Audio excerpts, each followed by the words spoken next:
And welcome back to the Steve Malzberg Show, and it's always great to welcome in our friend Ralph Peters, former Army Lieutenant Colonel, Fox News strategic analyst and author, best-selling author of so many great books. His latest is Hell or Richmond. And Ralph, welcome aboard. We just heard from Matt Lee, AP reporter, grilling the representative at the State Department press conference, Marie Harf.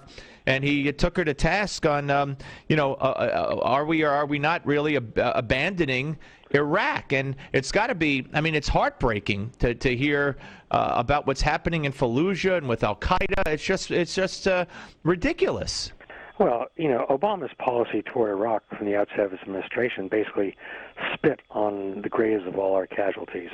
But I think, Steve, when future historians look back, unquestionably, nonpartisan, not Republicans or Democrats, but historians. When they look back, they will identify Obama's headlong flight, his precipitous retreat from Iraq, as the greatest and founding error of his confused foreign policy. Obama came to office with no interest in strategy, no awareness of foreign affairs and the key issues.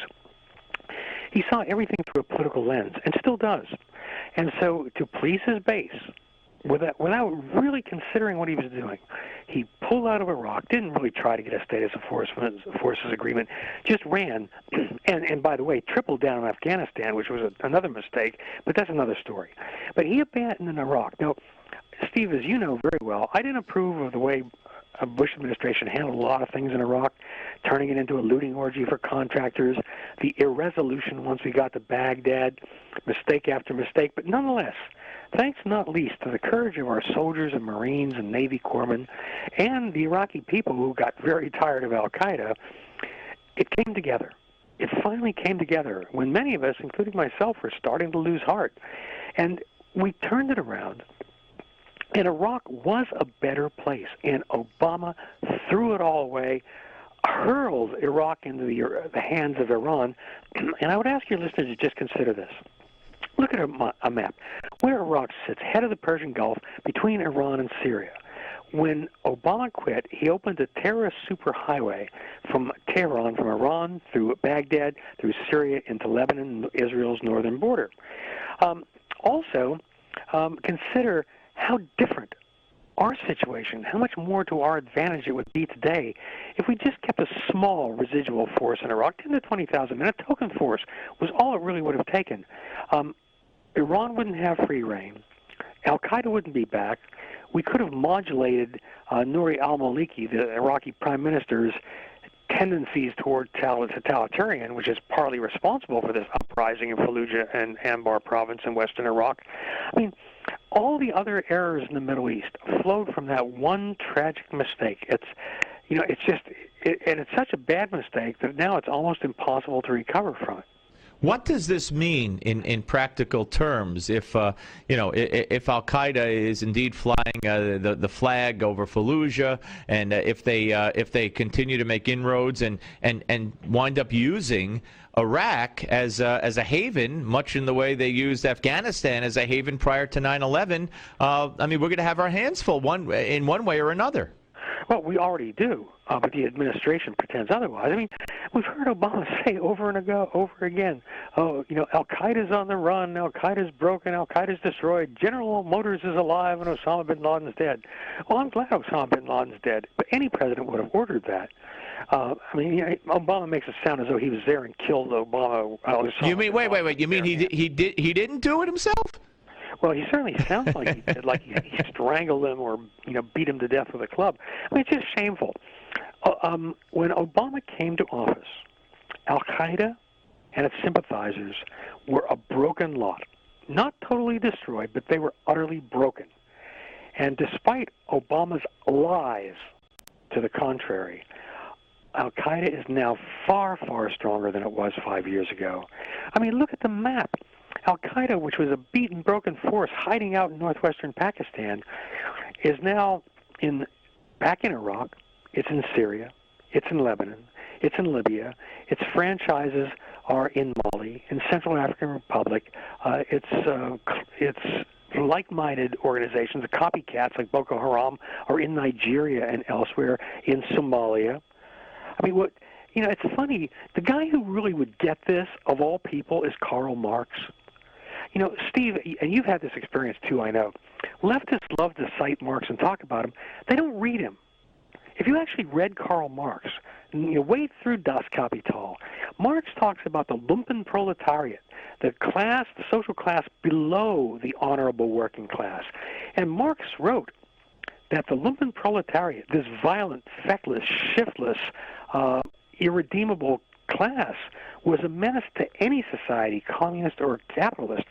Steve, what we are seeing throughout the Middle East and North Africa right now is the rise of the lumpen proletariat. We have allowed al-Qaeda and other Islamist factions to put guns and knives, rocket-propelled grenades, mortars, even missiles in the hands of ruthless killers who now have weapons and a cause, who are told by better educated people who have gone rogue, such as Osama bin Laden, that God loves them if they only kill the infidel. And oh, by the way, any Muslim who doesn't believe the way you do is also an infidel. We are seeing the rise of a vast mob. And they are not, there are enemies, but they're the worst enemies of the average Muslim, who they're oppressing, slaughtering, butchering. The reason Iraq ultimately turned around when we were there wasn't the surge. That helped give them confidence, but it's because al-Qaeda had alienated the Iraqis.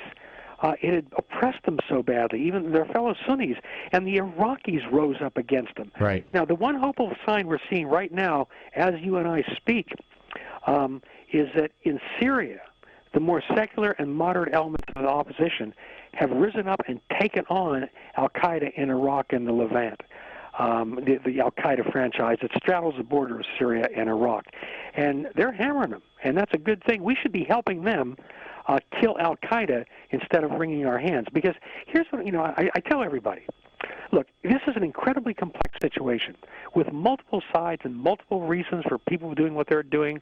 And al-Maliki is not a good guy in Iraq. The Sunnis have legitimate grievances. But stop all that. Ask ourselves, what matters to the United States of America and our security?